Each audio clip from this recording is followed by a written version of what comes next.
novos 18 meses da economia vão ser conhecidos como os 18 meses de reformas. Esse período vai entrar, com a graça de Deus, na história da economia brasileira, como um grande período de reformas. O governo federal aposta que os próximos 18 meses vão entrar para a história do país. O motivo? A agenda de reformas que a administração Bolsonaro pretende acelerar. Entre as prioridades estão as privatizações e as concessões, a abertura comercial, a reforma tributária e novos programas de emprego e de assistência social. Tudo isso foi dito pelo secretário de Política Econômica do governo federal, Adolfo Saxida, em uma entrevista exclusiva à Gazeta do Povo. Nessa conversa, Saxida também falou sobre a crise econômica provocada pelo coronavírus. Segundo ele, aliás, o pior já passou. Nós já teríamos atingido o fundo do poço e agora alguns indicadores dos últimos meses podem até ser vistos com otimismo. Então a gente pode dizer que o fundo do poço mesmo para a economia foi em abril e que já estamos vendo uma leve melhorada nesses indicadores aí da economia a partir de maio, junho? Sim, o fundo do poço foi em abril. Os dados de maio já estão melhores que o de abril e os de junho já estão melhores que o de maio. Então, agora, repito, é um ambiente muito difícil ainda. Eu sou o Márcio Miranda e aqui nesse episódio do podcast 15 Minutos eu vou conversar com a Jéssica Santana. Ela destaca os principais pontos da conversa que ela teve com o secretário de Política Econômica do governo federal. Bom, para a gente começar, Jéssica, o que leva o secretário Saxida a acreditar que o pior já passou, hein? Quando que então foi o fundo do poço e por que ele acha que há até motivos para certo otimismo em relação à crise econômica aí do coronavírus, hein, Jéssica? Olá, Márcio, olá a todos os ouvintes aí do 15 Minutos. A secretária explicou, que o fundo do poço para a economia foi em abril. Foi quando as medidas de isolamento social afetaram fortemente aí todos os indicadores econômicos. A gente pode lembrar, Márcio, que milhares de empresas tiveram que fechar suas portas em abril e não arrecadaram. Para citar alguns exemplos, a arrecadação federal em abril caiu 28,9%. Foi o pior resultado aí desde 2006, segundo dados da Receita Federal. Ainda em abril, Márcio, 860 mil vagas de emprego formal foram fechadas, segundo dados do CAGED. Já os dados de maio, explicou o secretário Saxida, vieram melhores do que os dados de abril. E os indicadores econômicos de junho estão melhores do que os resultados de maio, o que indica, na visão do secretário, que o pior momento para a economia foi mesmo em abril, mas que o pior já passou e que é possível sim falar em uma leve retomada econômica. O pior já passou, mas nós temos que manter o foco para continuar a insistir na agenda, para melhorar os programas de emprego, melhorar os programas de assistência social, melhorar a nossa legislação de falência. Mas não quer dizer que o ano será bom. O próprio secretário destacou que será um ano muito ruim, mas o tombo não será tão grande como imaginávamos no começo da pandemia. Nós vamos ter um ano difícil, mas nem tão de perto, tão difícil quantos muitos acreditavam no começo da pandemia. E sobre essa questão do tombo exatamente, Jéssica, tem a questão do PIB deste ano, Tem algumas instituições, como o FMI, por exemplo, que projetam uma queda de até 9% do produto interno bruto aqui no Brasil. O secretário Saxida, ele contesta esses dados? Ou com qual estimativa ele tem trabalhado exatamente em relação ao PIB? O secretário acredita que a economia não terá uma queda maior que 6,5%, como muitas instituições estão calculando aí, caso do FMI, que você citou, Márcio, que projeta uma queda de até 9% aí do PIB. Eu prefiro não comentar previsões de outras instituições. O que eu posso dizer para você é que, com os dados que eu tenho hoje, eu acredito que todas as pessoas que estavam prevendo uma queda superior a 6,5% do PIB, elas irão rever isso para baixo. Para o secretário, essas instituições se precipitaram aí num ambiente de muita incerteza causada pela pandemia do novo coronavírus e traçaram projeções muito negativas mesmo para a economia do Brasil. Mas, segundo o secretário contou, a Gazeta do Povo, a tendência é que essas instituições revisem suas estimativas e não passem mais prever uma queda superior a 6,5%. Vale lembrar, Márcio, que o secretário Adolfo Saxida comanda a Secretaria do Ministério da Economia, responsável por fazer as estimativas do PIB. Os dados oficiais do PIB são calculados e divulgados pelo IBGE, mas o Ministério da Economia faz estimativas bimestrais para tentar antecipar aí qual será o desempenho da economia para o ano. E a sua secretaria, prevê que o PIB não vai cair mais do que 6,5%. Bom, e em relação à retomada do país pós-pandemia, hein? Será que vai ser assim uma recuperação em V, como volta e meia diz o ministro da Economia, Paulo Guedes? O que diz o secretário sobre isso, Jéssica? Pois é, Márcio, desde o começo da pandemia, o ministro da Economia, Paulo Guedes, fala que o Brasil vai surpreender o mundo. Mesmo no auge da pandemia, ali em abril, maio, o ministro Paulo Guedes sempre mostrou aí um otimismo com a recuperação da economia. E o secretário Saxida concorda, assim, com o ministro. O próprio secretário aí contou aí na entrevista à Gazeta do Povo que ele estava pessimista no começo da pandemia, achando que o ministro ia errar na sua previsão, mas que agora, com os dados de maio e junho, saindo e sendo divulgados pelos órgãos oficiais, esses dados estão mostrando que o pior realmente já passou, que o fundo do poço foi em abril, como nós comentamos aqui, Márcio, e que o ministro está, sim, certo que é possível que o Brasil realmente surpreenda o mundo e tenha uma recuperação rápida. No começo da pandemia, ele falou que o Brasil ia surpreender o mundo, que nós saímos de maneira rápida. Eu conversei com ele, falei, ministro, vai com calma aí, que os dados estão muito ruins.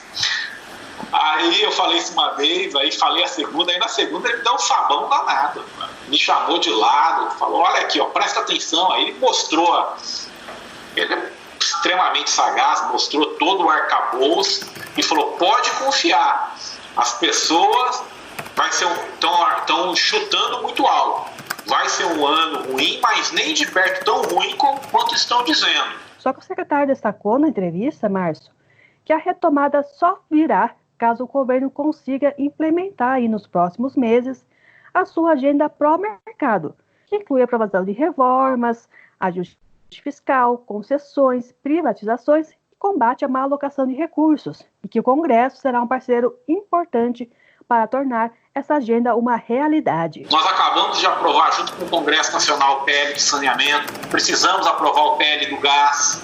Por quê? Porque nós temos que entender que o ano de 2020, o pior já passou, mas ainda continua difícil.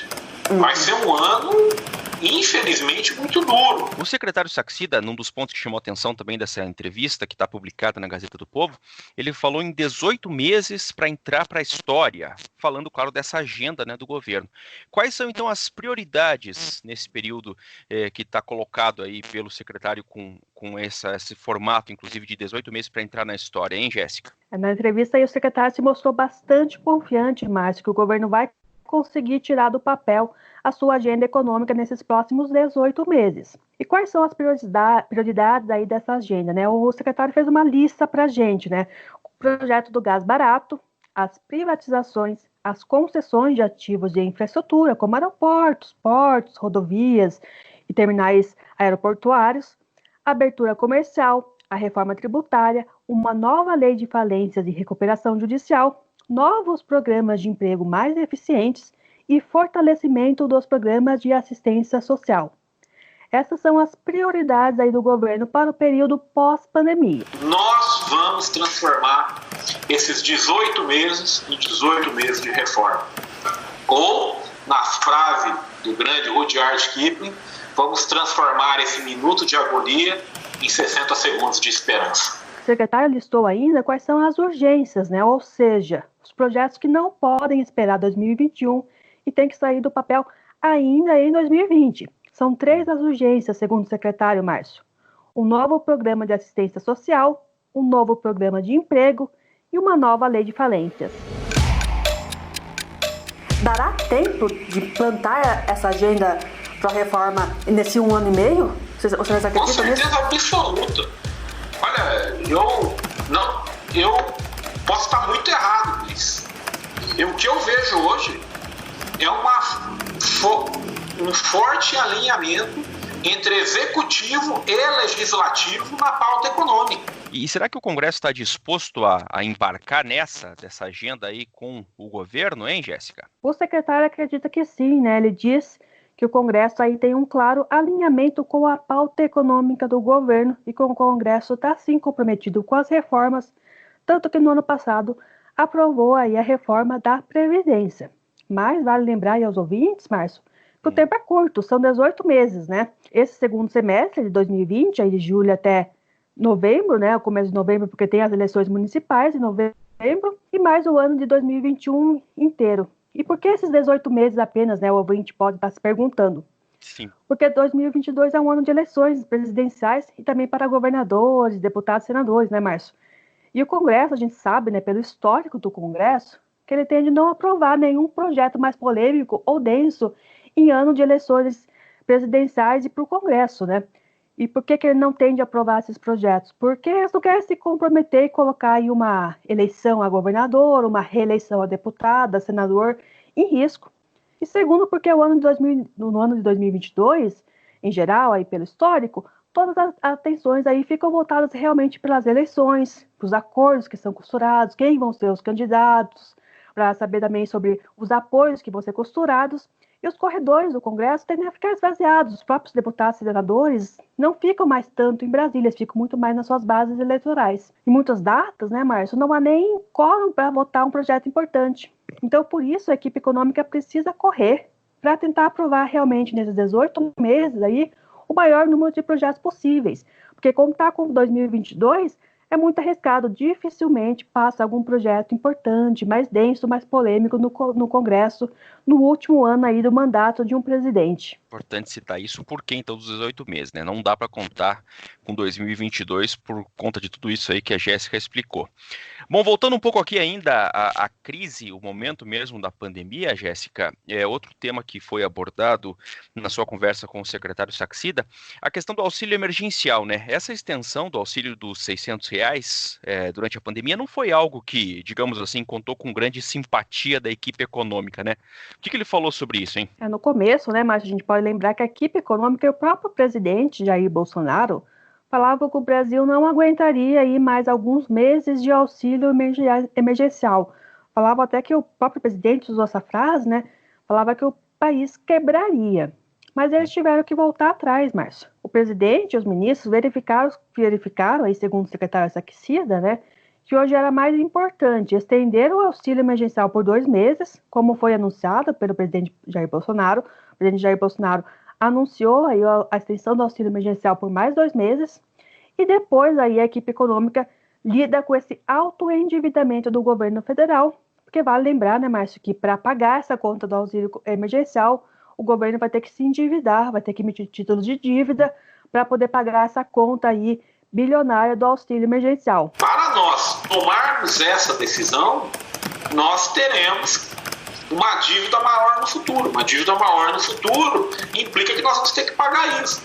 Agora, o ministro Paulo Guedes, junto com o presidente Bolsonaro, os ministros Palaciano, o ministro Onix e o Congresso Nacional, numa decisão legítima e política, verificaram que hoje é mais importante você estender o auxílio à população e, é claro, vamos lidar com esse problema ali na frente de maneira prudente e passo a passo.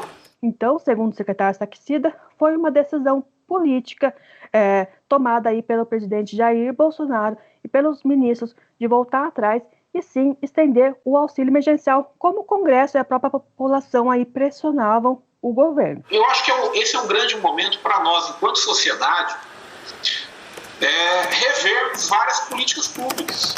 Porque, infelizmente, no Brasil, nós gastamos muito dinheiro passando recursos públicos para as pessoas erradas. E o secretário, na entrevista, Márcia, acho que é bacana destacar, ele lembrou que o auxílio emergencial jogou à luz a uma parcela da população que precisa sim do apoio do governo, né?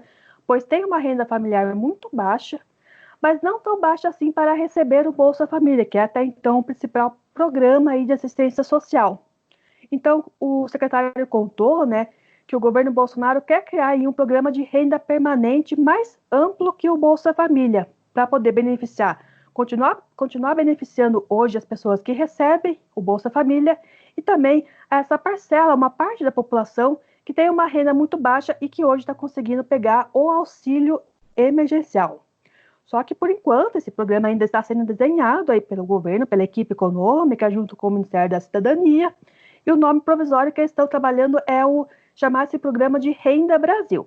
E há uma expectativa para que esse programa seja criado ainda neste ano em substituição ao auxílio emergencial. Vamos aguardar aí os próximos passos para saber se esse programa de renda permanente do governo Bolsonaro vai sair mesmo do papel. Vamos acompanhar. Jéssica, bom, todos os detalhes estão lá na entrevista publicada na íntegra na Gazeta do Povo. Jéssica Santana, direto de Brasília, conversando aqui no 15 Minutos. Obrigado, até a próxima. Obrigada, Márcio. Até a próxima. Terminando mais esse episódio do 15 Minutos, podcast da redação da Gazeta do Povo. Eu lembro que o 15 Minutos conta com a participação da Maria Scrocaro e da Jennifer Ribeiro na produção, a montagem é do Leonardo Bestloff e a direção de conteúdo do Rodrigo Fernandes. Eu sou o Márcio Miranda e agradeço muito a sua companhia. Até mais!